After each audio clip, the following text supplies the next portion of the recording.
මේවා මේ කොඳ වෙලා තියෙන්නේ මේ පැල ඔක්කොම. දැන් මේවට බෙහෙත් වෙලාවට බෙහෙත් ගහන්න ඕන. ඒකට ඉබිමැක්ටින් කියලා තමයි මේ බෙහෙත. ඒක සතියට පාරක් ගහන්න ඕන. එතකොට මේකේ සුදු මැක්කා, කුඩිත්තා, කලමැක්කා සත්තු ඒ වගේ සත්තු තමයි මේකේ වහන්නේ. ඒ වහුවම තමයි මේක කොඳ වෙන්නේ. දැන් බෙහෙත් ගහලා තින්නේ. මේක ආයෙත් සතියට පාරක් බෙහෙත් ගැව්වාම මේක හරියට හොඳ පාඩාවක් ලබා ගන්න පුළුවන්. මේ පැලේ හොඳටම කොඳ වෙලා තින්නේ. මේකට දැන් බෙහෙත් ගහලා තින්නේ. සතියට පාරක් බෙහෙත් ගහන්න ඕනේ. ඉබිමැක්ටින් කියන බෙහෙත් තමයි අපි පාවිච්චි කරන්නේ. දැන් මේ පැල කොඳ වෙච්ච පැල සුදුමක් කාපු පැල එම හැදිච්ච පැලයක් තියෙනවා. ඒක අර හොඳ පැලෙන් ඈත් කරලා තියන්න ඕනේ. ඒකෝට අන්තරට බොයිම බොහෝ දුරට අඩු වෙනවා.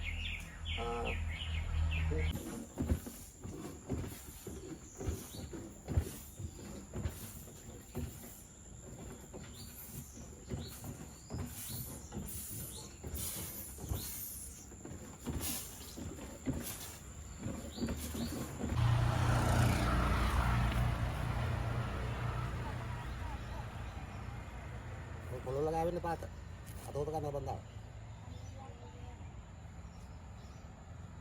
මේක පාවිච්චි කරන්නේ සුදු මැක්කට කුඩිත්තට පැලමැක්කට තමයි මේක පාවිච්චි කරන්නේ. මේකේ නම ඉබිමැක්ටින්. ඇබමැක්ටින්.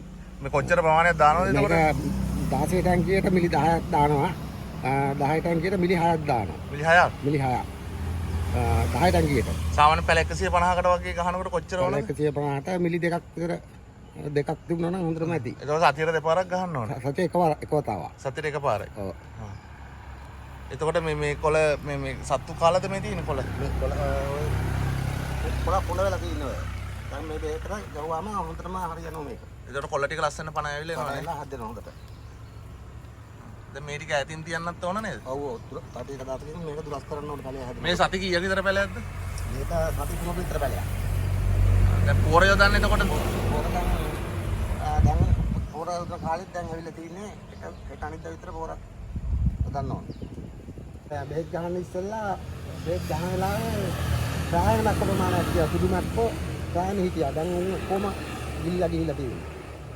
දැන් ඒ පාර මේ පාර ටික හොඳට හැදෙනවා.